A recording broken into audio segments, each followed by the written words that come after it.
ಸಖತ್ ಖಾರ ಬಣ್ಣ ಮತ್ತು ರುಚಿ ಆಚಿ ಚಿಲ್ಲಿ ಪೌಡರ್. ಗುರೂಜಿ ನಾವಾಗಲೇ ಯಾವ ದೇವರ ದರ್ಶನವನ್ನ ಮಾಡಿದ್ರೆ ಸೂಕ್ತ ಅಂತ ಹೇಳ್ತಿದ್ವಿ. ಇದೀಗ ಧನಸ್ಸು ರಾಶಿಯ ಬಗ್ಗೆ ನಾಡಿ ಜ್ಯೋತಿಷ್ಯ ಫಲಗಳ ಬಗ್ಗೆ ತಿಳಿಸ್ಕೊಡ್ಬೋದಾ?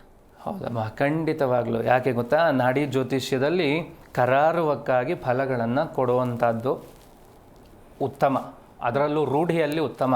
ಹಾಗಾಗಿ ಧನಸ್ಸು ರಾಶಿಯವರಿಗೆ ಈಗಿನ ಗೋಚಾರದ ಪ್ರಕಾರ ಕುಜನ ಸಂಯೋಗಕ್ಕೆ ಸೂರ್ಯನ ಸಂಯೋಗ ಬರ್ತಾ ಇರುವಂಥದ್ರ ಬಗ್ಗೆ ಎಲ್ಲ ನಾನು ಮಾತಾಡಿಕೊಟ್ಟೆ. ದೇವರ ದರ್ಶನವನ್ನು ನೀವು ಕೇಳ್ತಾ ಇದ್ದೀರಿ. ರಂಗನಾಥನ ದರ್ಶನ, ವಿಷ್ಣುವಿಗೆ ಸಂಬಂಧಪಟ್ಟ ನೋಡಿ, ಈ ಮಾಸ ಪೂರ್ತಿ ವಿಷ್ಣುವಿಗೆ ಸಂಬಂಧಪಟ್ಟಂಥ ಆರಾಧನೆಗಳೇ ಆಗತ್ತೆ. ಇದಾದ ನಂತರದಲ್ಲಿ ಈಶ್ವರನ ಆರಾಧನೆ ನಡೆಯುವಂಥದ್ದಾಗತ್ತೆ ಅಲ್ವಾ? ಶಿವರಾತ್ರಿ ಎಲ್ಲ ಬರುತ್ತೆ, ಈಶ್ವರನ ಆರಾಧನೆ ಆಗತ್ತೆ. ಈಗ ನಾವು ನಾರಾಯಣನ ಸ್ವರೂಪವನ್ನು ಆರಾಧನೆ ಮಾಡುವಂಥದ್ದೇ ಆಗಿರುತ್ತೆ. ನಾರಾಯಣ ಆಗಿದ ತಕ್ಷಣ ಈಶ್ವರನ ಆರಾಧನೆ ಮಾಡ್ತೀವಿ. ಫೆಬ್ರವರಿಲೆಲ್ಲ, ಮಾರ್ಚಲ್ಲೇನ್ರಿ ಎಲ್ಲ ಕಡೆ ಊರಹಬ್ಬ ಆಗುವಂಥದ್ದು, ದುರ್ಗೆಯನ್ನು ಆರಾಧನೆ ಮಾಡುವಂಥದ್ದು, ಗ್ರಾಮ ದೇವರ ಹಬ್ಬ ಮಾಡುವಂಥದ್ದು. ಹೌದಾ ಅಲ್ವಮ್ಮ? ಹಾಗಾಗಿ ವಿಶೇಷವಾಗಿ ಈಗ ನಾರಾಯಣ ದೇವರ ಅನುಷ್ಠಾನಗಳನ್ನು ಮಾಡಿ ತಪ್ಪದೇ ನಾರಾಯಣನಿಗೆ ಸಂಬಂಧಪಟ್ಟಂತಹ ಅಂದ್ರೇನು, ವಿಷ್ಣುವಿಗೆ ಸಂಬಂಧಪಟ್ಟಂತಹ ಯಾವುದೇ ದೇವಸ್ಥಾನಗಳ ದರ್ಶನದಿಂದ ಧನುರ್ ರಾಶಿಯವರಿಗೆ ನೋಡಿ, ಧನುರ್ ರಾಶಿ ಅಂದಿದ ತಕ್ಷಣ ಬಿಲ್ಲು ಬಾಣ ಬರುವಂಥದ್ದು ಇರುತ್ತಲ್ವಮ್ಮ. ಆ ಬಿಲ್ಲು ಬಾಣ ಎಲ್ಲ ಉಪಯೋಗಿಸೋದು ಕಲಿಬೇಕಪ್ಪ.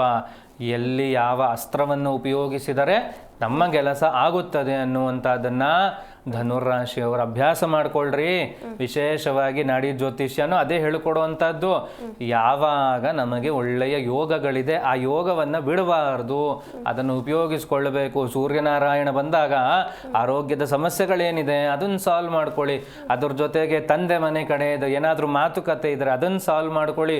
ಕುಜನ ಸಂಯೋಗನೂ ಅಲ್ಲೇ ಇರೋದ್ರಿಂದ ಖಂಡಿತವಾಗಿಯೂ ಅಣ್ಣ ತಮ್ಮಂದ್ರ ಹತ್ರ ಏನಾದರೂ ಮಾತುಕತೆ ಇದೆಯಾ, ಧನುರ್ಮಾಸದಲ್ಲಿ ಮಾಡಿ, ನಿಮಗೆ ವಿಶೇಷವಾದ ಪ್ರತಿಫಲ ಯಾಕೆ ಬರೋದಿಲ್ಲ ನೋಡೋಣ. ನೋಡಿ, ಕುಜ ಅಂದರೆ ಪೊಲೀಸ್ ಡಿಪಾರ್ಟ್ಮೆಂಟು, ಆರ್ಮಿ, ಈ ಥರದ್ದೆಲ್ಲ ಇದೆ. ಆರ್ಮಿಗೂ ಅದಕ್ಕೂ ನಿಮಗೆ ಸಂಬಂಧಪಟ್ಟಿರೋದಿಲ್ಲ. ಆದರೆ ಪೊಲೀಸ್ ಡಿಪಾರ್ಟ್ಮೆಂಟಲ್ಲಿ ಏನಾದರೂ ಸಮಸ್ಯೆಗಳಿದ್ದರೆ, ಯಾವುದೋ ಸಣ್ಣ ಪುಟ್ಟ ತಕರಾರುಗಳಿದ್ದರೆ ಅದನ್ನೆಲ್ಲ ಈಗ ಧನುರಾಶಿಯವರು ನಿವಾರಿಸಿಕೊಳ್ಳಬಹುದು. ಅದ್ರ ಜೊತೆಗೆ ಏನಾದರೂ ಆಪ್ರೇಷನ್ಸ್ ಇದ್ದರೆ ಅದನ್ನು ಮಾಡ್ಕೋಬಹುದು. ವಿಶೇಷವಾಗಿ ನೋಡಿ, ಕುಜ ನಿಮ್ಮ ರಾಶಿಯಲ್ಲೇ ಇದ್ದರೆ ಸೈಟ್ ನೋಡೋವಂಥ ಕೆಲಸ ಮಾಡಿರಿ. ಹೆಣ್ಮಕ್ಳಿದ್ರೆ ಯಥೇಚ್ಛವಾಗಿ ಒಲಿಯುತ್ತೆ. ಧನುರ್ರಾಶಿಯ ಹೆಣ್ಣು ಮಕ್ಕಳಿಗೆ ಜಾಗದ ವಿಚಾರವಾಗಿ ಬಲ ಇರುವಂಥದ್ದು ಈ ಸಮಯ. ಹಾಗಾಗಿ ರಿಜಿಸ್ಟರ್ ಆಗಲ್ಲ, ತಿರ್ಗಾ ಅದೇ ಪ್ರಶ್ನೆಗೆ ಬರ್ತೀರಿ, ರಿಜಿಸ್ಟರ್ ಆಗಲ್ಲ ಅನ್ನೋಂಥದ್ದು. ಅದಕ್ಕೆ ಏನು ಮಾಡಬೇಕು ಅನ್ನೋದನ್ನು ಹೇಳ್ಕೊಡ್ತೀನಿ. ಓಕೆ, ಧನ್ಯವಾದ ಗುರೂಜಿ. ಕಾರ್ಯಕ್ರಮದಲ್ಲಿ ಭಾಗಿಯಾಗಿ ಧನುರ್ಮಾಸದ ವಿಶೇಷತೆ ಬಗ್ಗೆ ತಿಳಿಸ್ಕೊಟ್ಟಿದ್ದಕ್ಕಾಗಿ ತಮಗೆ ತುಂಬು ಹೃದಯದ ಧನ್ಯವಾದಗಳು ಗುರೂಜಿ.